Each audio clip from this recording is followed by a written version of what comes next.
ஒருவரின் உண்மையான குணத்தை அதிகாரமும் கஷ்டமும் இருக்கும்போதுதான் அறிய முடியும். இந்த ஆழமான கருத்தை பற்றி ஒரு சுவாரஸ்யமான கதையின் மூலம் பார்க்கலாம். வாங்க வீடியோக்குள்ள போகலாம்.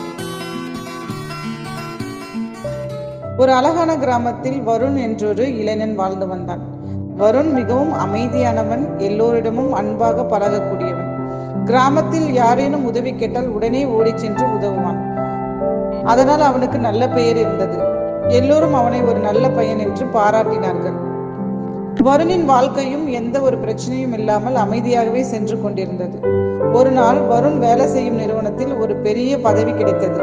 அவன்தான் அந்த நிறுவனத்தின் புதிய மேலாளர்.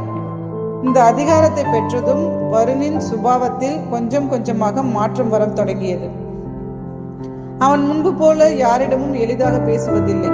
பணியாளர்களை மதிக்காமல் கடுமையான சொற்களால் திட்டினான்.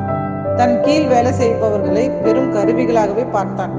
முன்பு அவனிடம் உதவி கேட்டவர்கள் கூட இப்போது அவனை கண்டால் ஒதுங்கி போனார்கள்.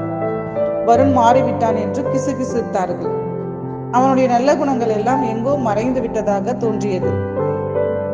இந்த அதிகாரம் அவனது அகந்தையை வெளிக்கொண்டு வந்தது. சில காலம் இப்படித்தான் போனது.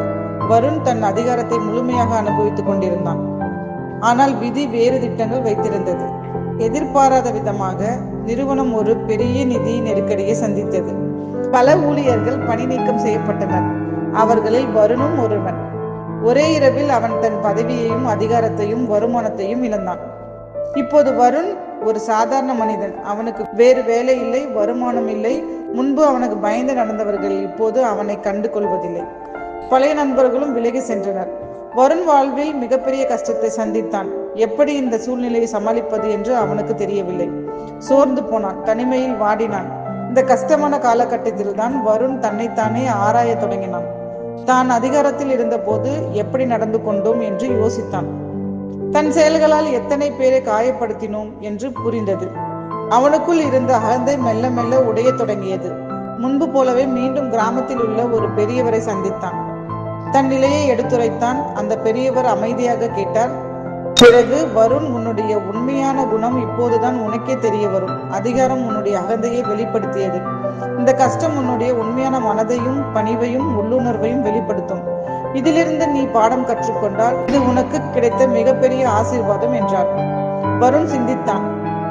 மெல்ல மெல்ல அவனுடைய பழைய நல்ல குணங்கள் திரும்பி வந்தன. அவன் மீண்டும் பணிவாகவும் அன்பாகவும் மாறினான். கிடைத்த வேலையை செய்து தன் வாழ்க்கையை மீண்டும் கட்டி எழுப்பி தொடங்கினான்.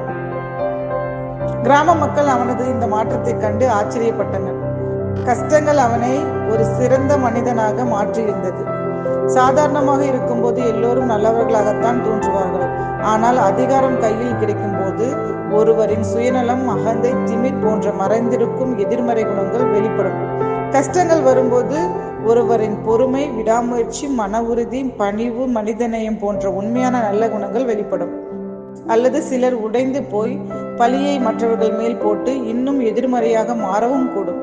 நம்முடைய உண்மையான பலமும் பலவீனமும் இந்த இரண்டு சூழ்நிலைகளில் தான் தெளிவாக தெரியும்.